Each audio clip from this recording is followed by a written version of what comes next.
We're going to mute you for a quick moment just so you know. We'll bring you on after Keith does the intro. We'll say, hey, are you with us? And we'll go from there. That was the best intro ever. I think we're going to go with that for an intro.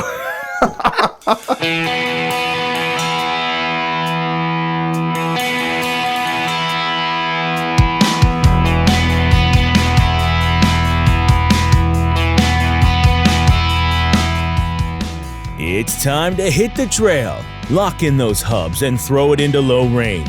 Because you are listening to Wheelin' with Keith and Johnny Orange. They're here to talk about 4x4s, trucks, and everything to do with enjoying the great outdoors. Buckle up. Here's your hosts, Keith and Johnny Orange. All right, folks. Welcome to Wheelin', the 4x4 Off-Road Lifestyle Podcast.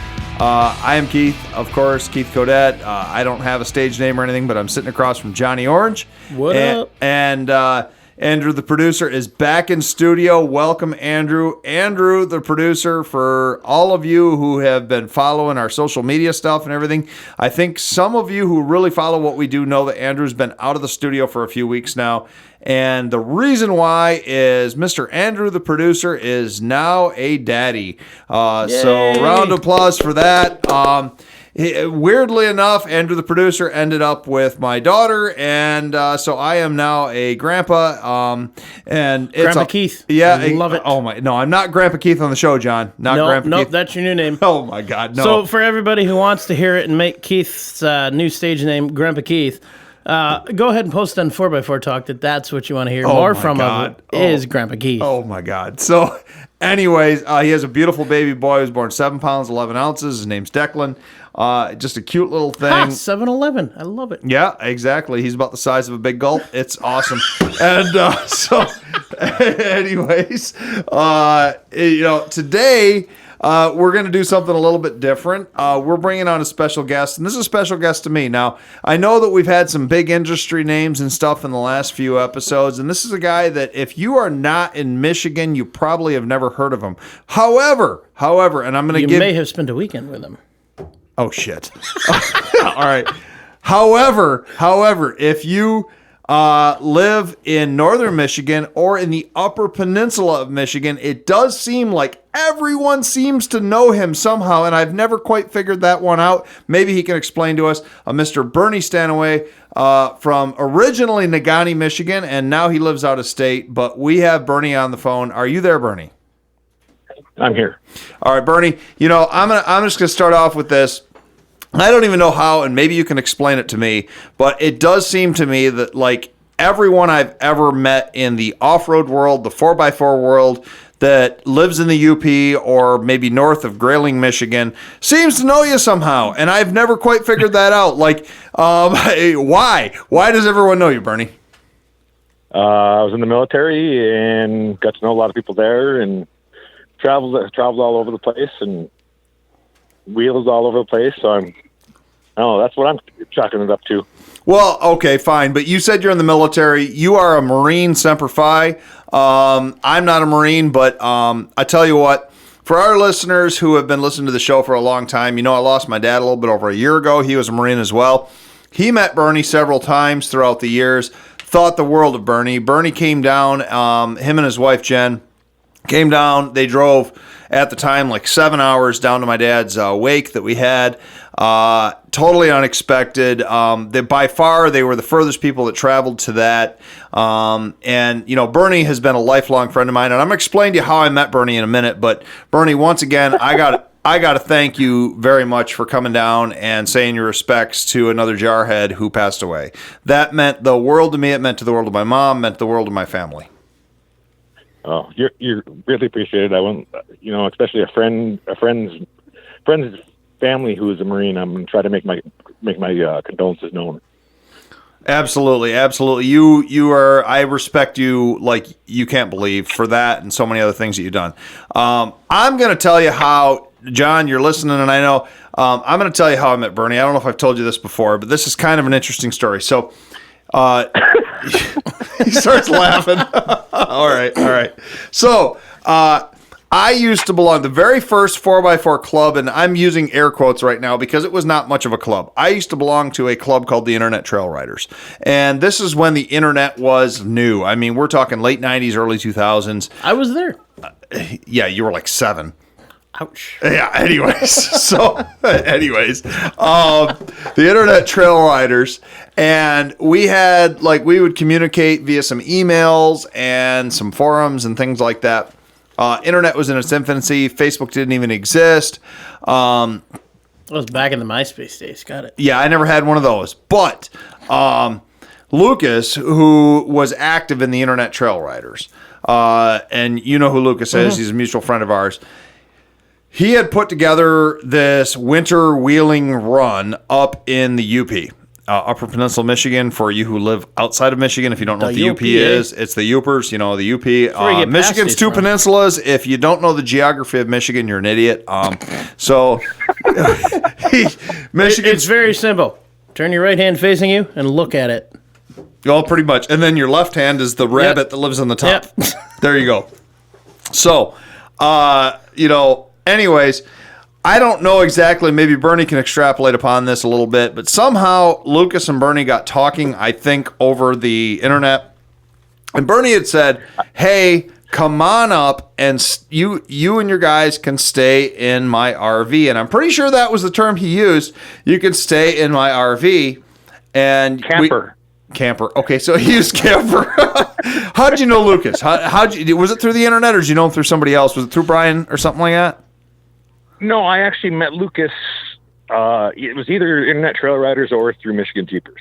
Okay, all right. All now defunct stuff, but so he had met him and said we can stay in the camper. So myself, and I'm using no last names for a purpose here, but myself and a cop buddy named Mike, my little brother Brett, who you know, and I'm trying to think who else was with us. Oh, another guy named Brian. I imagine Lucas would be in this. Yeah, and then Lucas, so there's like 5 of us. We come up. And we drive up, and at the time, all of us were working jobs where we had to leave after work. So we leave I think 3-4 o'clock in the afternoon. And we drive up, straight through snowstorms, all of that.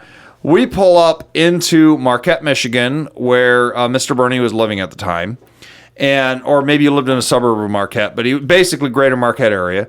And we pull up into Marquette, and, as a lower Michigan guy, we hate snow. We're called trolls. Yeah, trolls. So, we're called trolls. Like 4 inches of snow for us, and the world ends. I mean, we go up there, and there's 1.5 foot of snow everywhere, and it's cold as hell. Sounds like a good time. Yeah. So here's this little house in greater Marquette area. We pull up. None of us really know Bernie at all. We go up, and we're like, what are we doing? We don't see a camper anywhere. We go knock on the door. You didn't hear banjos at the start of the story, A little bit. So Bernie comes to the door, and he's like, come on in, guys. So he comes out, and he hands us all a beer and stuff, and we're all, chilling for a minute. And he's like, all right, yeah, I got the camper out here. And we're like, what is he talking about? We go out there. He's got a pop-up. And it's covered in snow. And so we get the snow off. We get the thing popped up. He had one of those little, porcelain electric heaters. We get that thing in there. We get it heated up. And when I say heated up, I don't think it was more than 40 degrees in there. Perfect sleeping weather. Oh, I Jesus, love it. John. So, That's about we got 5 of us jammed in this thing. Now, mind you, my little brother Brett at the time is about, what do you think, Bernie? You would think he's about 15, 16 at the time? 17? Right around there, yeah. Yeah, something like that. 15, 16. Yeah, so, we all hop in this camper, but mind you, we'd been, into the night drinking, and it's enough years have passed that I'm not going to get, arrested for this, but I said to my brother, I'm like, hey, man, if you want to have a couple of beers with Bernie and the guys, that's fine, So Brett's drinking with Bernie and everybody else, and I'm like, just don't be stupid. So the 4 of us, minus my brother, go out to the camper, the pop-up, we go to sleep. I wake up in the morning, Brett's not even there. Uh-oh. Okay? I step out of the camper, and as soon as I step out of the camper, the whole thing flips because there's no outright. More of the weight's on the back side of it, and I hear Lucas and Mike on the back of the thing, and Mike's like, what the hell, Lucas? Why are you on top of me? So, and I'm like, what is going on here? And I just look and I get in the camper. I help him get it down. We didn't have any outriggers on it. It's the whole weight, thing in this thing. But I'm like, where the hell is Brett? I go in the house and, she's an absolute saint. Bernie's wife, Jen, is in there and she's cooking like more pancakes than I've ever seen in my life. She's got like 50 pancakes on trays. She's like cooking pancakes left and right. And there's my brother sitting on the couch, and he is drunk as you cannot believe. Him and Bernie have been drinking beer. I don't know if he had a keg or not. I don't remember, but I did have a keg in the backyard. You had a keg, yeah. And you and Brett are sitting there drinking, and I'm like, what is going on here? And Brett is like, he's just out of it. It's like, 5 or 9 o'clock in the morning, and I'm like, okay, this is gonna be fun.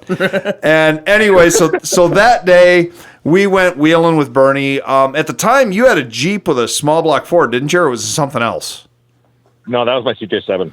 Oh yeah, the CJ7 back then. And so we went wheeling in the snow with Bernie. We had just an absolute blast of a time. And this was better part of 20 years ago. And Bernie and I have remained lifelong friends. So that's how I know Bernie, and my brother knows Bernie, and I actually consider Bernie family. That's just how it is. He's been part of my life. I mean, we only see each other maybe once or twice a year, and now that he has moved out of state, moved out of Michigan. I call him a traitor. No. He moved into some good wheeling territory. We can talk about that in a minute. Yeah, I'll give you that one. Talking about UP wheeling and all that. Seemed like every UP wheeler, including like the NMU Trail Cats and everybody up there, seemed to know Bernie back in the day, and just a stand-up guy. So that's kind of my introduction to how the heck I know Bernie Stanaway. And, like I said, stand-up, cool dude.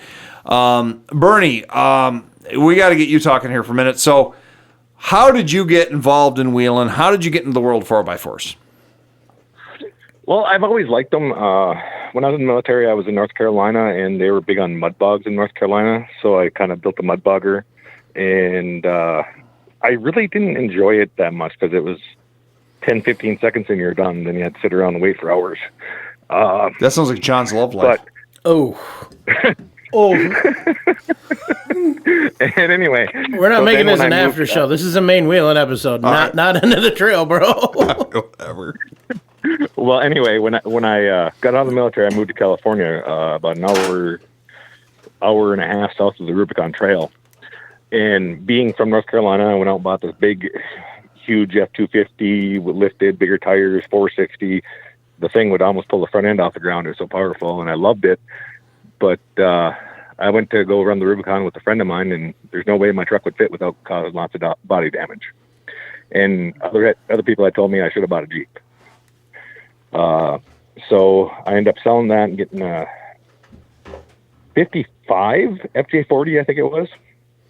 I never knew you had a Land Cruiser. Yep, I had a Land Cruiser. I had an FJ40. Oh, I like you even more. Anyways, go ahead. And I lost a little respect for him. Everyone tells him he should get a Jeep. He gets a Land Cruiser. Oh, anyways. Kidding, of course. I just have to be difficult. Yeah. You can ask Keith on that one. Anyway, I was using it to commute back and forth to work at the time, and I was spinning wrenches for a living at a Chevrolet dealership out in California. And I was using it to commute. I usually took the back roads, but I was running late, so I decided to take the highway. That's not a good thing when you got, I can't remember what that Land Cruiser came with, 4-something gears and a little V6 and a 3-speed. It doesn't handle 80 very well. No, they're not famous for their highway mile or their highway abilities. No, not at all. So I spun a bearing in it. So it got pushed in my garage, and I bought a cheap commute car for a little while. Rebuilt it, wheeled the hell out of that for a lot of years, about a year and a half. And then the body was getting a little punky on it, so I was gonna do a body swap. I'm working at a Chevy garage, so I have a lift and everything there. And the only thing the Chevy dealership told me I had to do was contact the Bureau of Automotive Repair. I was like, okay, that's easy enough to do. I'll do that. Called them up, asked them what I needed to do a body swap. They said you need to register it this was in 98. They said I had to register it as a 1998 vehicle, so that meant I need a smog pump, EGR valve, catalytic converter, a Cadillac converter? Catalytic. Oh, okay. And I was like, well, this doesn't make sense. I'm just putting a replacement body on it. And they said, well, it's considered a kit car at that point. So after thinking about it for a little while, I said, no, I'm not going to do a body. I'm just going to sell it. And I was so fed up with the smog BS in California that I said, screw it. I'm going to move back home to Michigan. Good choice. So I moved back home to Michigan. And I had a Jeep Cherokee that I wheeled the shit out of. Not too modified, just, we'd go down back roads and I'd have my kids pick, right, left, straight, or whichever way you could go. And we ended up having quite a few epic stucks with that one. Nice. And then when I got about a year and a half after moving, that's when I bought my CJ7 so I could just concentrate on wheeling. And that's when I met Lucas and Keith and all them guys.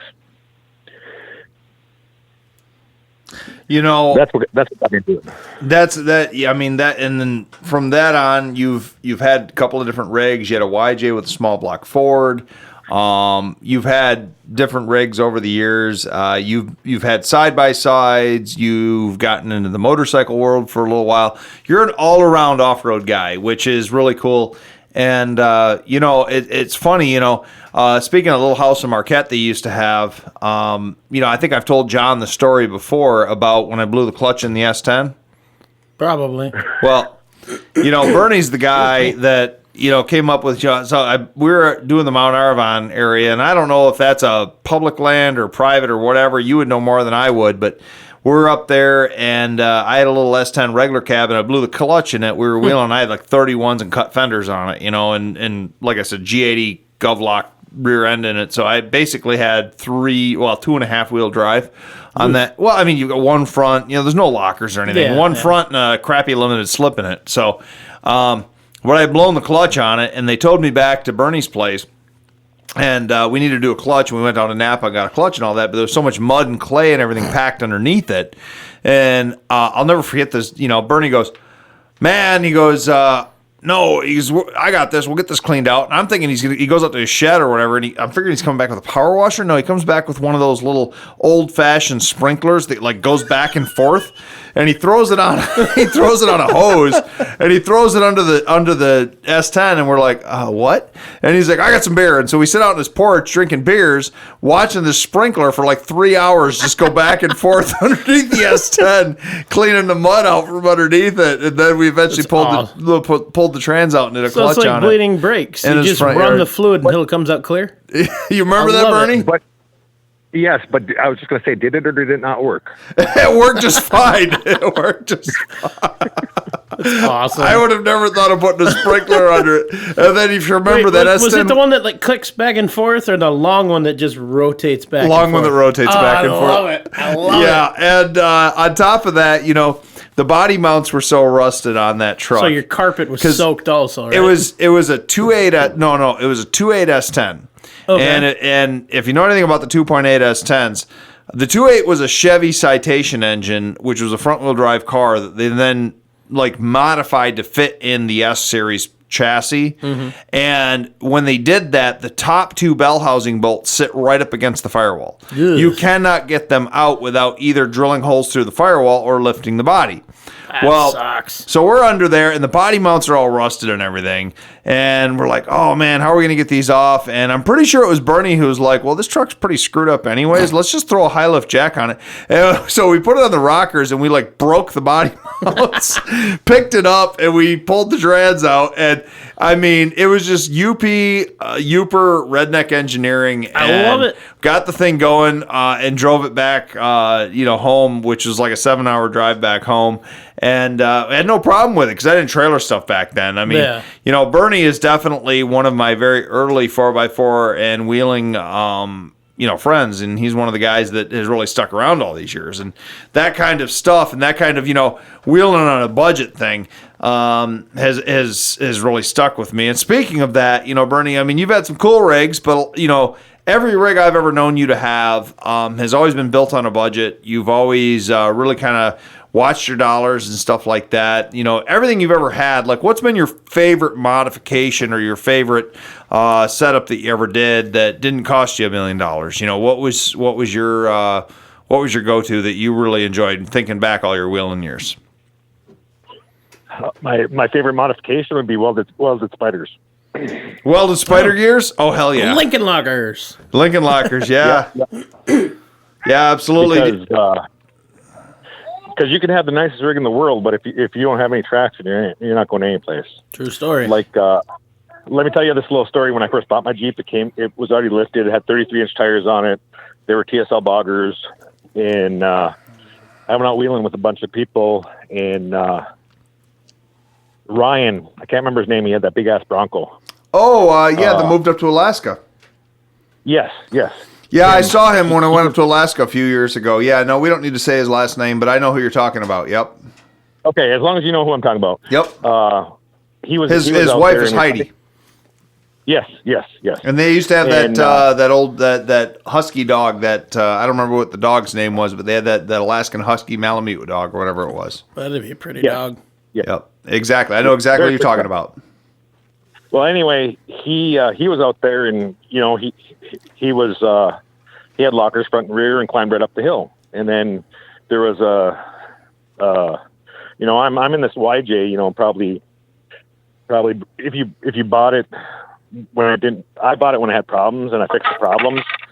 But if you would have bought it without any problems, it probably would have been about $8,000, Wouldn't have been a Jeep then. What was that? Would not have been a Jeep then. You can't have a Jeep without problems. True.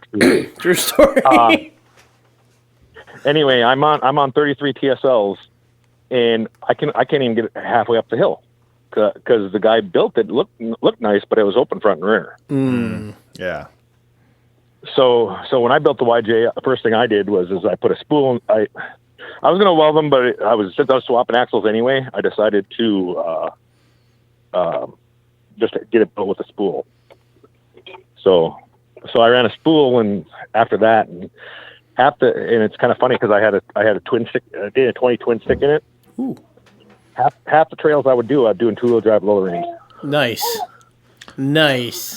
Absolutely. You when you swapped axles, what did you run, like 70s Ford axles in that or something?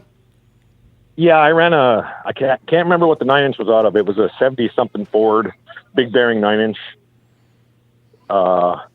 That had 410 gears in it. I wanted 410s because I knew with the V8. Yeah, for sure.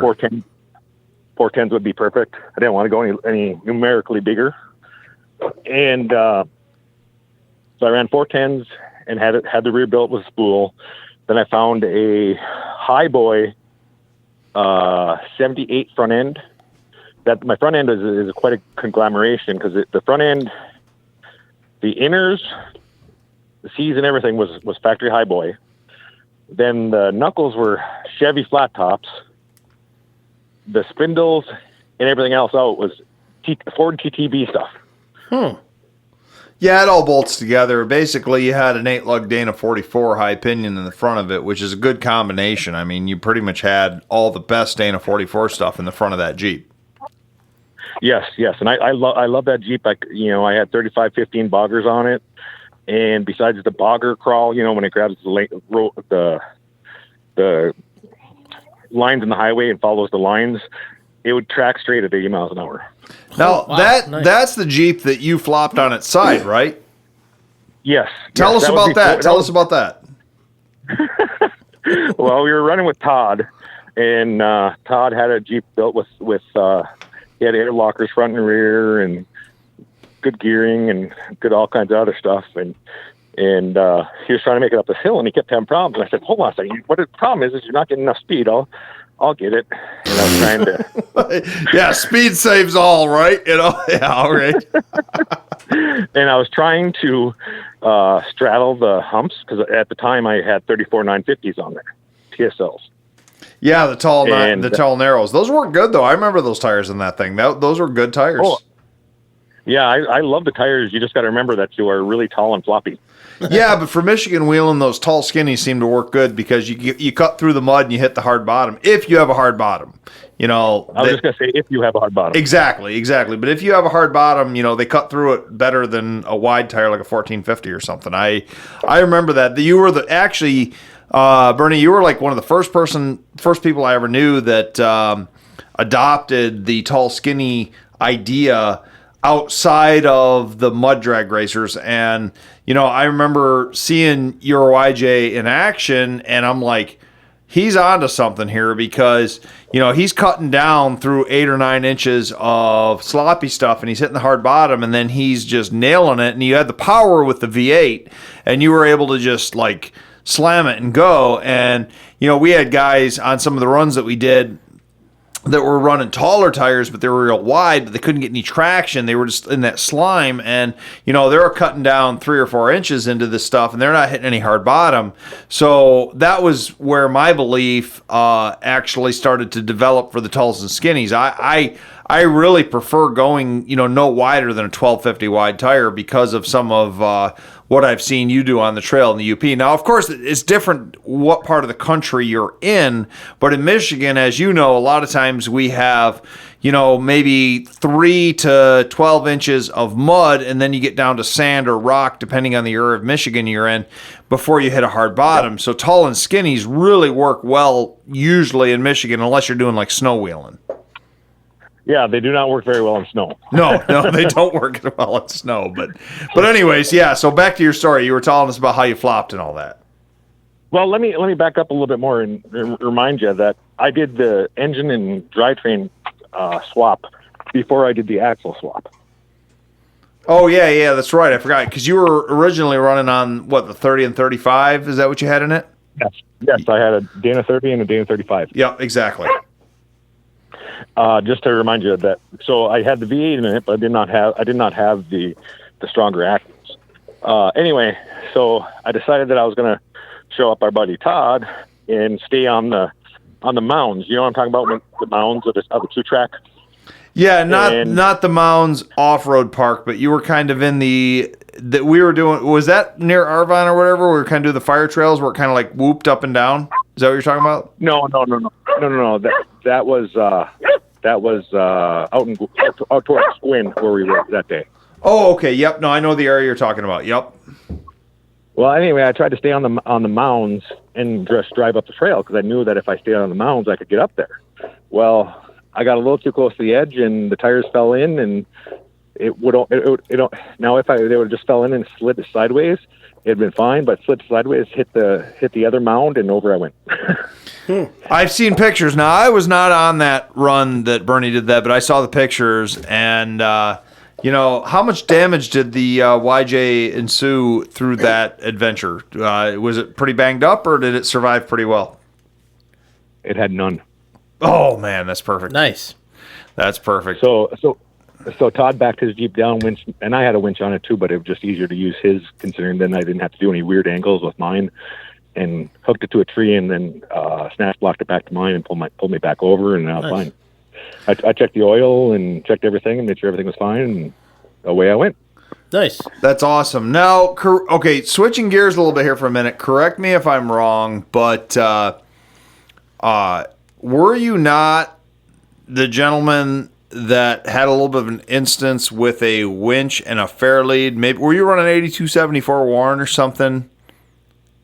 No, there's that's what I ran. Yeah, I ran an 8274, but that. My wife's going to kill me if she listens to this. Anyway. Yeah, don't incriminate yourself, Bernie. Don't incriminate yourself. That's quite all right. John, we were going on a run, and a buddy of mine who's a preacher, he drives a Jeepster. He came with me, and we were helping somebody unload their Jeep from a trailer, and their Jeep was not highway friendly at all. So, and this was out in Gwinnigan, and I was trying to help him get his Jeep ready to go. So I was rolling in the winch, and this is just something that I always do. I always follow with my hand. Well, as I'm following with my hand, somebody saw the hook sitting there, so he threw it onto the tow hook. Well, I wasn't quite ready for it, and he had one of those very, very fast winches that's even faster than the 8274, and it slammed my hand into the fair lead. I ended up having like 37 stitches and 23 breaks, or maybe it's 23 stitches and 37 breaks. I don't know. I don't remember. Holy I'm crap. so mad at him. I wouldn't cut it off. Yeah, this is. I thought that was you. I told John kind of a version of that story in the past because I wasn't there again for that one, but I remember we were talking a little bit about safety and stuff and winch safety, and I mentioned about how, especially with some of these faster winches, you know, if you're not 100%, not blaming you at all, but if you're not right on point, you know, you can suck your hand into a winch pretty easily. And I thought that was you that had happened to, and it sounds like you damn near lost your hand doing that. So luckily I was fast enough where I'd only caught my ring finger. Yeah, absolutely. And a little funny story about this. Joel, who was with us, he's like 6'6" or something like that. And I gave him the Jeep, and I told him, I said, "Here, you drive us to the hospital." And that was back when I still had a stick in it, and he couldn't operate the clutch. Jesus. So I had to drive it back, and I looked at him before we were leaving, which I don't remember this. I talked to him the other day, and he told me this. He says, "Do you remember looking at me and telling me if I pass out, grab the wheel?" Oh my God. Oh my God. Yeah. Well, how else was I going to get there? Well, I mean, it is what it is. You got to do what you got to do, man. Yeah, absolutely. Speaking of, you got to do what you got to do. Were you, my memory is foggy on this because we're talking so many years ago now. Were you on the run up near your area when Silas put his Toyota through the ice? Yes. Oh, man. Okay, so I've told that story on the podcast a couple of times, and people think it's bullshit because they think it didn't happen. You tell your version of Silas putting that Toyota through the ice. Please tell that story. Well, if I remember correctly, Silas was leading, and we were just basically making trails through the snow because that's about what you do when you snowmobile. Yep. And since his Toyota was nice and light and locked front and rear, he decided that he'd go first. And he was on like 42s, wasn't he? 38s or 42s, I can't. Yeah, they were like big TSLs or something. Yeah, okay, go ahead. Yep. Well, anyway, he sees this fire road that goes off to the right, so he figures, well, let's take that and see what kind of adventures we can get into. Well, he jumps over the berm, and the front tires just roll over nice and neatly, but the rear end, since it's so light, kind of did a hop. And when it did that hop, the rear end broke through the ice. Oof. So, and we don't know how deep it was because it actually buried his Toyota, or it's up his whole Toyota. And when you say buried, how deep did that thing go? We don't know. Hey, was the water like pretty much over the roof? Yes. See, okay, whoa! I've told that story so many times, and people are like, "There's no way that happened," and I'm like, "It happened, man. It happened." Okay, so Bernie was there; he could back me up. You know, all you listeners out there who think that I'm exaggerating on that story, Silas put that thing through the roof on the ice. But okay, so anyway, so he put it through there. How did we get it out? Well, originally, what he decided to do is he tried to winch it out. Yep. And so he hooked his winch to a tree right in front of him and tried to pull himself forward. My memory serves me right. Yep, exactly. But what happened is his rear tires got stuck underneath the ice, so it wasn't enough to pull him up over. But he had, if I remember right, he had crawler gears in there, so he put in his crawler gear to try to get the rear tires to bite to crawl him up. And it was not hitting the bottom, man. It was not hitting the bottom. The thing was just floating, basically. Well, no. This was just the rear end. Yeah. At first. And then so he put in crawler gear and tried to go crawler gear. Well, he heaved up the ice just enough where the front end melted. So now he's sitting there kind of floating because the winch line is tight, but it's underwater, so his winch wouldn't work. Shit. So we had a full size Bronco with a 8274 on it. So he drove up and he hooked up to the ass end of them. And then they had to use an axe to cut the tree saver off because it was so tight. There's nothing they could do to get it out. Do you remember how they hooked? Do you remember how they hooked up the Toyota though? To the Ford? No. Yeah. No, I do not remember that. I was just kind of like, wow. I was too too in shock that it actually broke through that much ice. Well, okay, so my memory, I remember he had a passenger, and I don't remember his passenger's name, but he was sitting there and he was drinking a beer, and I don't advocate drinking while wheeling, but Silas was not drinking, but his passenger was. And Correct. his passenger was sitting there drinking a beer, and it broke through the ice. And when the front end broke through and the water got up to about this guy's waistline, he was like, okay, I'm out. And he climbed out of the vehicle. Yes. You remember that? Yes, he was just sitting there kind of nonchalantly like, oh, Silas will get us out of here. We're fine. Exactly. Nice. And then Silas stripped down to his boxers and dove in the water with a chain. Ooh. In the ice water, and it had to be what, Bernie? How cold do you think it was out there? I mean, I'm not going to even say what I think it was. My memory might be different, but how cold do you think it was that day? Because I remember it being pretty damn cold. Well, probably 20. If that. Exactly. Yeah. Silas, he's wearing white boxers and like boots, and he dove into the water and hooked up the chain to the back bumper of his Toyota, and then hooked it to a winch cable. But anyways, I'd have done it too. Yeah. So go ahead, Bernie. Go tell us the rest of it. Well, I was just going to say, and then he tried to stay in it while he was winching it back to try and help. There's nothing he could do, so he just got out to the side and got out of the way.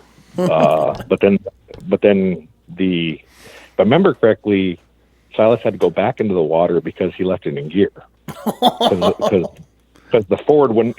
I might not be remembering correctly because there's been a lot of screwy instances. Dude, we're talking like 20 years ago. So yeah, exactly. Yeah. But I think he had to go. I think he didn't strip down to his boxers to get the chain on this time. He just climbed over. It was up enough where he was able to walk on the back frame to reach in through the cab window.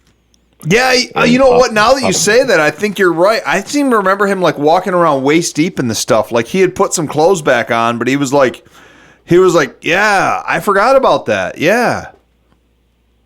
But he was walking on the Toyota. He wasn't walking on the ground because his Toyota never hit bottom. Yeah, we don't know where the bottom was. That thing was like the 42s were like kind of bobbing the whole Toyota because it had a flatbed on the back of it, and it was just a cab and a flatbed. And the 42s had so much air in it, the truck was kind of like half bobbing in the water. Yeah, Advantage big tires.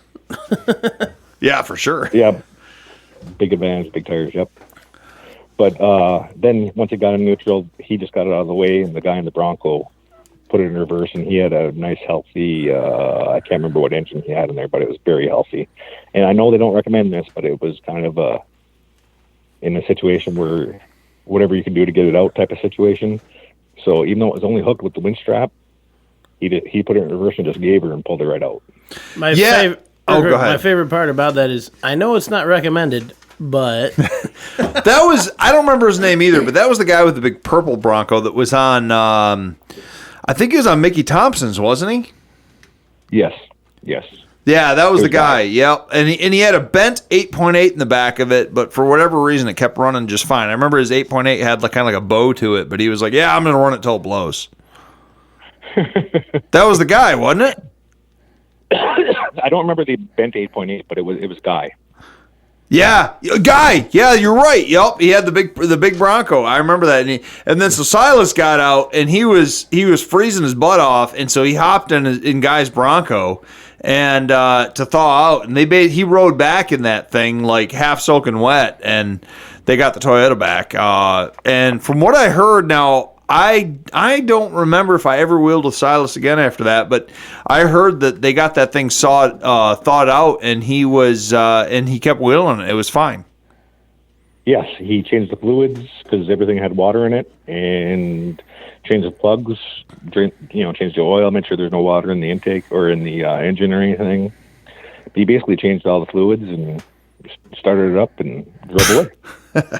I mean, not that same day, a couple of months later. Yeah, no, I mean, that's to me, in all my years of wheeling, all the things I've done, that was like the craziest stuck I've ever seen in my life. I mean, somebody completely submerging, and I've told people that story before, and they're like, no, you're exaggerating. He probably only got it up to the tires. I'm like, no, this thing was underwater, and they never believe me. And I'm like, no, this dude up in the UP in the middle of the winter dove down and hooked it up, and yeah, so I'm glad that you're here to confirm that actually happened. That sounds like something I'd do. I mean, it really does. Oh man. All right. So cool. Bernie. Something else that we gotta talk about a little bit here briefly is, Bernie was a Yooper by birth. He lived in the UP, moved around the country in the military, this and that. Wheeled in the UP for a number of years. I met him in the UP, but recently you have moved out of state. And where are you at now, buddy? Glendale, Arizona, a suburb of Phoenix. And I know you did it because, kind of like me, I've got a little bit of arthritis, not as bad as you, but you've got some arthritis deals, and the weather's better for you, right? Correct. I have rheumatoid arthritis, which sends you into flares and stuff like that, and it sucks. And the weather's better for me out here than it is back home in Michigan. I got the same thing going on with my knees and my knuckles. Not my whole body, but I know you've been suffering it for years. Probably a lot of stuff with the military and all that. And once again, we thank you for your service and what you've done for the country. But by all means, of course, getting into a warmer climate is better. Being out in Arizona, I know you've only been out there for about a year now? Is that what it is, or have you been out there a year yet? Nope, I moved out in July. July. So you're really new. You're a new transplant to Arizona. Have you had time to explore the back roads in Arizona and kind of get an idea of what you want to explore back there or out there?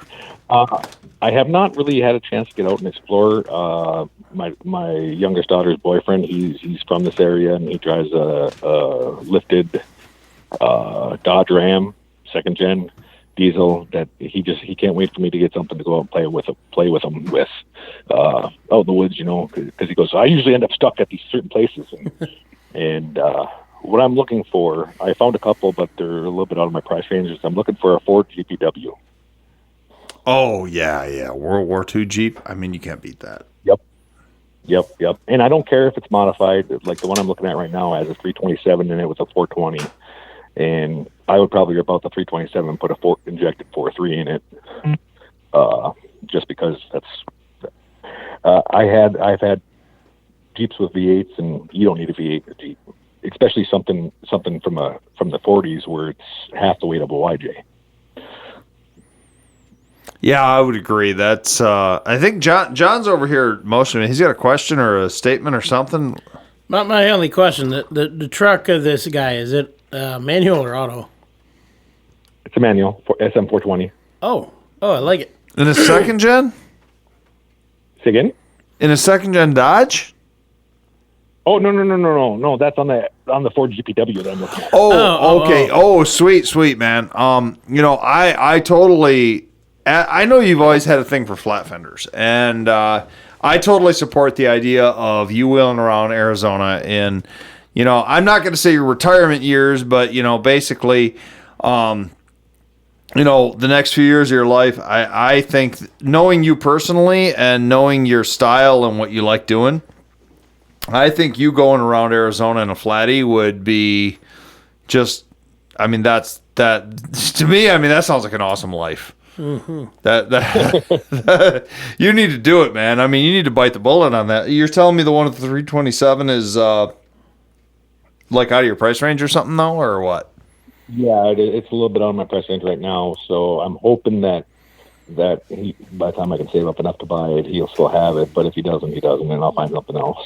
Yeah, I mean, fortunately, they made a million of those things, so you can find another one, but. I think that's a great idea, getting around there, and I am really looking forward. We haven't been out and seen your Arizona house yet. Of course, I've stayed with you in Marquette. I've stayed with you in Negaunee, where you've lived. And Harvey. Yeah, and Harvey. I've been to 3 of your houses. Dude, you and I have known each other way too long. Idea for a wheeling field trip. We got to go visit Bernie in Arizona. I've never been there. I like that idea. I really do. And Arizona does have some beautiful backcountry. I've wheeled, as you know, John, I've gone to all 50 states. I've seen all 50 states multiple times. I've probably a fraction of that. I've probably wheeled in 25 states. Nice. I have never wheeled in Arizona. I would love to wheel in Arizona. I think it would be a lot of fun, and I think that you, me, maybe whoever we can get together.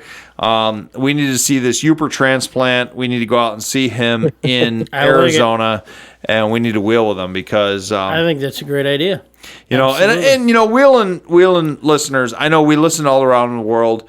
One of the things, let me back up here for a minute because we got you on the phone, and I know this is a last minute thing, and I thank you. I can't thank you enough for just answering the phone and being like, "Oh yeah, I'll go on." Which a lot of times when we have a guest, we plan it days or even weeks in advance. I literally called you quite literally minutes before the. I called you minutes before we hit the record button. When we look, I think it was seconds. I don't even think it was a full minute. I know. When we look at our. Andrew, the producer, he knows, he can look at his computer and he knows where people are listening around the world. And we have, for whatever reason, a number of people that listen to us in the Middle East. Now, we don't know for sure. We can speculate. We're like, oh, well, maybe it's people who live in Iraq, Afghanistan, things like that. But the reality of the situation is it is probably service members who are currently serving in the Middle East who are listening to Wheelin'. Cheers to you and thank you for your service. Yeah, cheers to you and thank you for your service. We're listening to this, we're talking here to this jarhead, and, Bernie, what would you say to our listeners who are listening currently in the Middle East who are serving? Because I'm pretty sure we have a number of them that do, because we get seriously like 100, 200 downloads per episode in the Middle East, and I know that people are serving over there, and we always thank them for what they're doing. Bernie, being a Marine and being somebody who's been in Okinawa and all over the world, people who are wheeling in the not to put you on the spot, but do you have anything you'd like to say to these service members? Get the job done, get home safe. Man, I like that. Get the job done, get home safe. Absolutely. For you guys who are listening in the Middle East right now, and I know that we've got a whole bunch of them that are, because Wheelin's become a pretty popular podcast all around the world, but including the Middle East. You're listening to a guy right now who served our country. He's been, and actually you didn't even talk about that. You've been involved with the VFW and stuff for years, haven't you? Yep. What have you done with them? Let's see. I was commander for 4 years, and I held just about every other position. I know I usually don't like to toot my own horn, but I'm going to do it this time anyway. I'm asking you to. I'm putting you on the spot. I know I am. I'm sorry, buddy, but I just you have no idea how much I respect what you've done for our country and what I as a personal friend and a wheeler and all that, absolutely, but you being a service member and most of my family being service members, I never served, as you know, but I really respect what you've done. So go ahead, toot your own horn. Say what you've been doing. About 4 years ago, they came up to the state of Michigan came up to the UP and said that they're cutting out the Michigan Veterans Trust Fund agent. So we're gonna have to close down the office unless they can figure out somebody that would volunteer to take the position for about 2 years. Yes. And the pay, I think it was something like $300 a quarter. So, it wasn't that great a pay anyway. Yeah, it's chump change, yeah. So, but being the type of person I am, I could not let that happen because the UP is very rural as it is. So I said, I will volunteer to step in and fill that void for 2 years or whatever until I moved to Arizona. So I stepped in and filled that role for approximately 2 years, I think it was. And because of that, the VFW put me in for Veteran of the Year in 2019, and I did get it. So I was Veteran of the Year in 2019.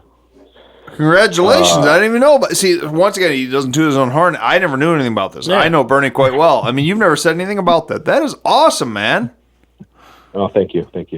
And the thing that kind of hurt a little bit is I did it for 2 years, and then when the county took it over, they made it paid again, and they were like, the person who was in charge of the county said, well, if you want it, I can give it to you, but I don't know how well you're going to do. I'm like, I've been doing it for 2 years. I know what the hell I'm doing. Oh, shit, yeah. but the way he approached it, it kind of bothered me. So I said, no, I don't even want it. And the guy who took it over, every time I ran into him, he's whining about it, how stressful it is and all that kind of stuff. And it's like, dude, I did it for 2 years. I know exactly what you mean. You know, that's I can't thank you enough for what you're doing. And here's something that I would like to say, and by all means, correct me if I'm wrong. Because I've never served, I don't know, but I have a lot of friends that serve, and I know that a lot of service members, especially when they're deployed, they get that depression in their mind, like, this is it, this is all I'm gonna do, this is the peak of my life. But the reality of the situation is, you get guys like Bernie who come home from serving and they do so much more for their community, and they go out wheeling and they explore the backcountry and everything. So if you're listening to us in the Middle East or wherever you are in the world right now, and you're serving and you're thinking, you know, I would love to get home and wheel again, know that guys like Bernie, they did that. You know, they got home and they wheeled the Rubicon and they wheeled the UP, and which, by the way, the UP is some of the toughest wheeling in the world. And, you know, just know that, you know, Bernie's a success story. You know, yeah, his body's screwed up from being in the military, and you know, it sucks. But, you know, at the same point, you know, he's a success story. He is the guy who he's come back and he's seen the outdoors and he's traveled these backcountry areas. So know that, you know, your time serving is not the end all. He is a poster child for the guy who comes back and raises a family and takes them out wheeling and sees the backcountry and, you know, all these awesome places. And, you know, you are the guy, man. I mean, you know, John, you said you want to say something. What do you want to say? Well, I was just going to say, for anybody who's not here or wherever you are, let's ask for a shout out from those people who can't be here right now for where they want to wheel and where they're from. Yeah, if you want to go 4x4 talk or something. I mean, a lot of times guys that are serving can't say where they're at. Yeah, don't say where you're at, but just say where you're from and where you'd like to go. And, you know, if Brother Bernie has inspired you to be like, hey, man, I'm going to come home, I'm going to be Bernie. I'm going to go wheel in the UP. I'm going to go wheel in Arizona. I'm going to go wheel wherever in the country. Yeah. I'm going to do this. Just let us know. It's a curiosity of where, not necessarily where you're at. I know a lot of the guys who are where you're at can't. I know people who are there and can't talk about it, but for those of you, just let us know where you're from and where you want to go. Yeah, absolutely. It's a curiosity. What's your home state? You know, yeah. Absolutely. Yeah. You know, unless you like automatic transmissions, don't respond. Kidding, of course. Bernie, tell us if we're off base. Even if you're one of them, just let us know. Like I said, I know that your time serving, you know, it took its toll on your body and all that, but you've been an inspiration to all these guys. And, you know, I know my dad, I mean, you didn't know him very well. You met him a couple of times, but my dad respected the hell out of you. It was just, you know, an old jarhead like you that did your time. You came home, and instead of being one of those, I don't want to say stereotypical, I guess that's the right word, you know, service members, doesn't matter, Marines, Army, Navy, you know, Air Force, whatever, you know, Coast Guard, that comes home and says, okay, those were my glory days. You came home and said, this is part of me, but I continued to build a life, and I've continued to be out there in the off-road world, in the outdoors, and I've enjoyed. And to me, that's a success story. That's a huge success story. Thank you. And I'll be honest with you, it didn't come right away.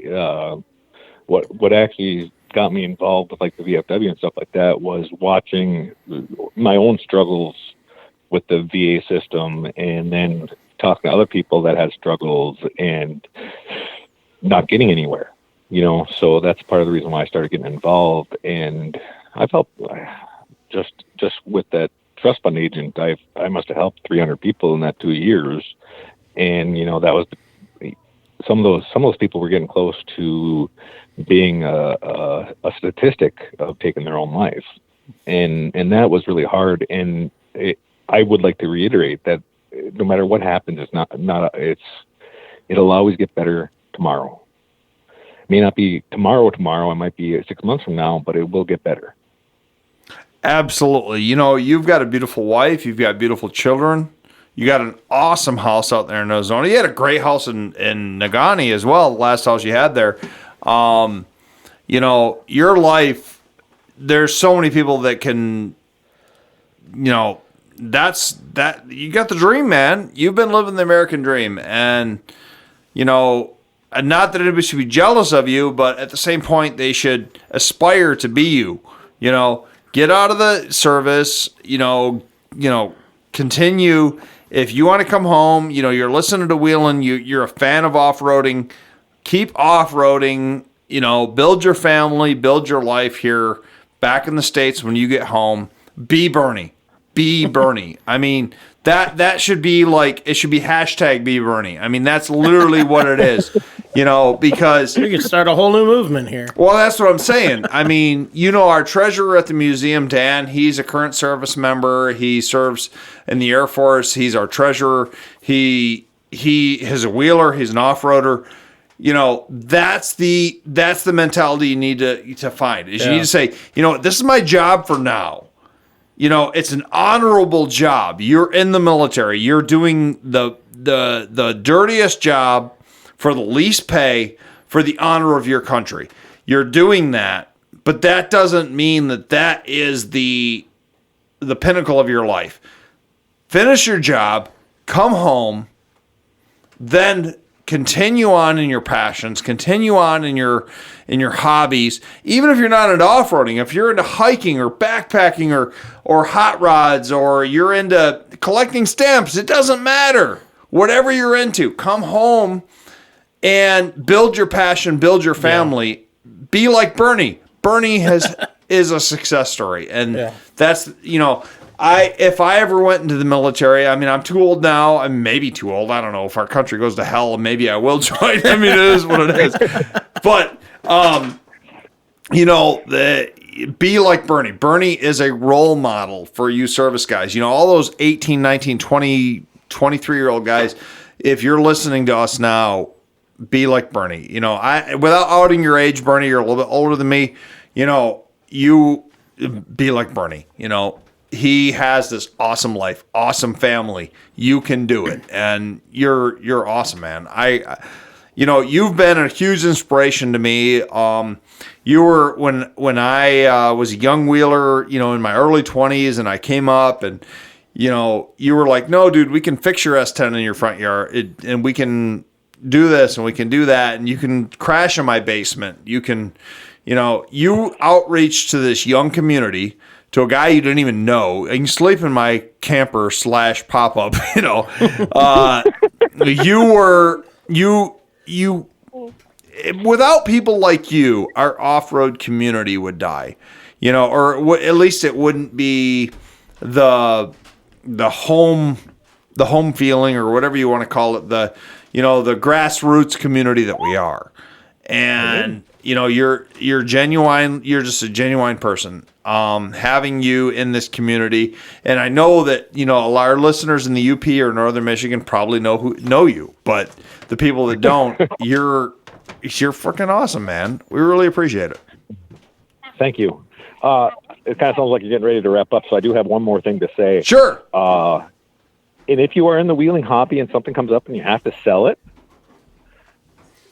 go ahead and sell it. Life is I hate to say it this way, but you have a long life ahead of you. Maybe you have to get rid of it for 5 years. They're just physical items. Exactly. They're just physical items, and you can always get another one because like my YJ, when my oldest daughter turned 16, they put her on as a primary driver for that, and my insurance rates were like $3,000 a month because it was so modified. And So I sold it for a while and got into four-wheelers and side-by-sides and stuff like that for a little while because they were cheaper and you didn't need to have insurance on them. Yeah, that's when Lucas and I got into bikes for a while. Yeah. Yes, exactly. And so I just want to leave that with your listeners too, that, if you have to get rid of it for a couple of years, it's not the end of the world. Absolutely. Or the other option would be to go find a $500 beater in the woods someplace or in the farmer's field someplace and wheel that. Nothing wrong with that. I kind of live my life on that principle. Absolutely. Bernie, man, I tell you what, you're awesome, and we love having you on the show. And thank you so much for agreeing to come on. Not a problem. I anytime, man. Thank you so much. I really appreciate absolutely. Learned a lot tonight. No problem. Thank you, sir. All right, John, do you have, Bernie, stay on the line for a second, but John, do you have any final moments or final statements you want to say about wheeling? The only question, and I don't want to put you on the spot if you don't know, but if there's anybody who needed anything coming back, where should they reach out to? Or how could they reach out for more assistance or more getting back to normal? You're talking service members. Yes, absolutely. Okay. Yeah. Well, there's a couple different ways to do that. If you are getting out, I recommend getting a service officer right away and going to all the classes that they recommend when you get out. Like the VFW usually has service officers. Some counties have service officers. DAV. I recommend getting one of those right away to help you with your claim if you should have one, and to help get you the benefits that you've earned. Also, if you are in dire straits, I know the VFW has it. I think a couple other places have it where they can help you out financially as well. Now you have to have a need for that. A lot of places also have the trust fund, which that's what I did up in the UP there. That will help you with finances as well, but you got to have a need. And I know, like for the trust fund, they go over 3 months bank bills. So like if you have withdrawals from the casino, it's an automatic denial. So you got to be careful with what you have, So don't gamble. Say again? Don't gamble. Yeah, don't gamble. Okay. Keep alcohol to a minimum if at all possible, and go to the VA for help. Yeah, I never knew about any of that. That is really freaking cool. Yeah. Absolutely. Well, Bernie, go ahead. I was just going to say, and make sure they pay attention to the out processing classes because they cover a lot of this stuff. And when I went, I signed in and left. And a lot of people do. So go to the class and pay attention. So what you're saying is there are resources that are available. Take advantage of them. Don't disregard them. Exactly. That's good. I didn't know about that. I didn't even know they had any of those. So that is really cool. And like I said, stay on the line for a minute. I really appreciate you coming on, John. I know you have some final words. Typically for the Wheelin' Show, where can people reach us and stuff like that? Well, of course, a huge thank you to Mr. Bernie here for taking the time to speak with us tonight. Huge thanks, and of course, congratulations to Mr. Andrew, our producer, for without him, none of this would be possible. If you guys would like to reach out more to us, go ahead and get on Facebook, facebook.com/groups. Look up 4x4 Talk, and that's where we are. You can reach us, interact with us, and anybody else in the community. Patreon.com/WheelInRadio. You can get access to the after show, including a special bonus episode that's going to follow here with a very interesting interview we did this evening. We'll do this evening, rather. Excuse me.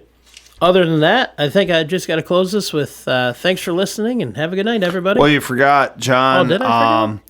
If people are interested, make sure you go on Facebook and like the Museum of Off-Road Adventure page. Check us out there. You can also join the group 4x4 Museum, which is like history type stuff with off-road vehicles if you're into that. So, yeah, for sure. But that's about it. So, John? Yeah, again, thanks for listening, and have a good one, everybody.